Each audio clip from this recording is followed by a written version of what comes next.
Kevin Jackson Radio Show. Welcome, everybody. Kevin Jackson here. Stay positive and happy. Work hard. Don't give up. Be open to criticism and keep learning. Then do this. Surround yourself with people just like that. Happy people, genuine people, people who are willing to admit their faults, people who are willing to engage in dialogue, people who understand that you are flawed, they are flawed, and you will accept one another, flaws and all. Welcome, folks. Welcome, it's the Kevin Jackson Show, KJRadio.com, 844-551-8255.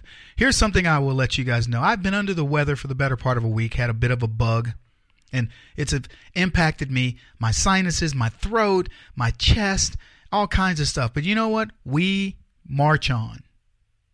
I think the lessons are too important. Don't misunderstand me.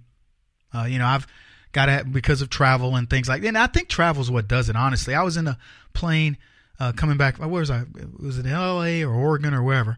And, people are just hacking all around. And I'm thinking to myself, you've avoided this, Kev, for the better part of, a year. I hadn't been seriously sick in a while. And but I'm listening to these guys hacking. This one man in particular, he was just hacking. And I thought to myself, I don't know if I can survive this one. I let that negativity get in. That's what did it. If I hadn't dropped my guard right there, I would have been fine. No, but I could hear this guy hacking. And I'm thinking, this is recirculated air. No matter what they do, man, you're going to get something. And sure enough, I get this stinking bug. So I'm coughing. I know, I'm covering it up here pretty good over the past few days, but I'm telling you, I'm hacking, coughing. You know that cough where you almost throw up? You cough so hard? I hate that cough. But hey, what did I say? Stay positive and happy. Stay positive and happy. And I've been talking about this as a function of your faith. Because let me tell you something. There's a lot of reasons not to be happy. Don't you wish you had more free time? I don't know about you. I've sat around at times and went, man, if I didn't have to clean up my office, get my expenses done, do paperwork, have all these meetings, etc., I would just have free time to do whatever I wanted to do. But what would that be? Sometimes I actually enjoy work. I enjoy getting on the radio and talking to you guys. I know that sounds weird, but I do. I enjoy commiserating. I know, look, it's a one-sided conversation, but you're here. So you're obviously listening. You find something of value coming from this conversation because you're not frivolous people. You're very intelligent folks. There's a reason why you're here. And I will tell you, I take it as a personal responsibility to say, look, Kevin, it's fun to be entertaining to an audience. I mean, I've done stand-up where it's been practically meaningless that when you leave at the end of the day, it's just me cracking you up about pull my finger or remember when you used to do this as a kid, that kind of thing. And were you the kid that everybody used to go, hey, he's the one that eats his boogers? I can make you laugh, okay? And you get nothing out of it. But with this, yeah, there's some humor, but you got to get something out of this, man. This is not come pay your 25 whatever bucks and get a couple drinks and go home and sleep it off.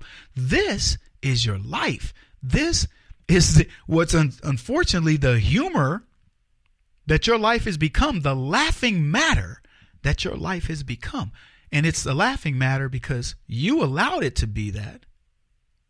And so we're looking at how do we fix it? Sometimes we laugh to keep from crying, but you've decided to spend your discerning time with me, and I take it seriously and go, how do I fill that time? Do I fill it with news? There's lots of stories. If I didn't bring in any news stories and I just looked back in the past and said, here's a story to talk about immigration or tax reform or whatever, or the stupidity of leftism as it pertains to subject 1, 2, 3, 4, 5, 6, 7, 8, 9, 10, 11, 12, 13, whatever. I don't even have to look at new news. That's why I sort of changed the format and went, does the news really matter? I mean, do you really want to know? Yeah, we do need to know what's the outcome of elections. We do need to know, that the stage of the border wall or statistics about the economy and things like this as they occur. There's no question about that. There's a part of news that you got to know in the moment that it's done or sometime around the moment. But then there's a lot of stuff where there's just flat out lessons. And I'll tell you something, for those of you who are going, because this is what I used to think when I would do radio. This is what I would think. I said, okay, you do a 3-hour show, 5 days a week. It's 15 hours of radio. And you're covering these various segments. And all of the segments are really pointing to the same stuff. If I went back and just put taxes into my computer, it'll pull up every show that I've ever labeled taxes or has notes about taxes in it. And I'll promise you, it's going to be 30% of the shows, if not more. If I pull up immigration, it's going to be a bunch of them. If I pull up Muslim terrorism or terrorism, it'll come up. If I pull up foreign policy, if I pull up North Korea, Russia, China, whatever, it's going to come up. Economy, something's going to come up.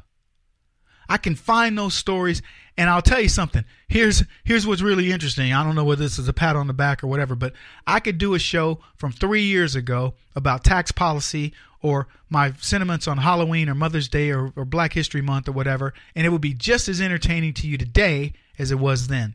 But let me go back to what my feelings were. When I would think about the daunting body of work that you do in 1 week, I would say to myself, Kevin, how are you going to keep a show interesting day in and day out, year after year? And with rare exception, over the past eight plus years that I've been doing this show in earnest, I will tell you, with rare exception, I've never been bored. A topic may bore me and it may fade out a little bit at the end, but if I covered it on the show, I felt like it had some sort of meaning. Sometimes we find that meaning, sometimes we don't. I think we've done a pretty good job. But to do it day in and day out, and by the way, for $0, I don't even want to add up 8 years of doing a 3-hour radio show and making nothing and asking myself, Kevin, what is your purpose there? Because I would be mad at myself. The only reason why I can tell you is God is my witness. The reason why I sit here and you hear my voice right now is because God said to me, you'll do this. That's it. I don't want to look back on it. And I want you to contemplate how much time I've spent doing a 3-hour radio show with roughly 4 hours of prep, day in and day out for 8 years, 5 days a week, well, almost 5 days a week. What's the time value of my money on that? When we come back, I want to explain why I'm talking about all this and why we're important to each other. This is the Kevin Jackson Radio Show. Do you owe back taxes to the IRS or state? The secret to avoiding the IRS nightmare is to seek professional representation. My friends at Security Tax Associates provide the most cost-effective and ethical representation in the industry while helping to avoid seizures, levies, and wage garnishments.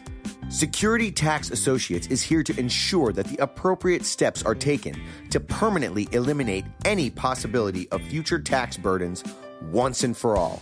For a free, no-obligation consultation, contact Security Tax Associates, 844-779-4177. That's 844-779-4177. 844-779-4177. Or visit them at securitytaxassociates.com.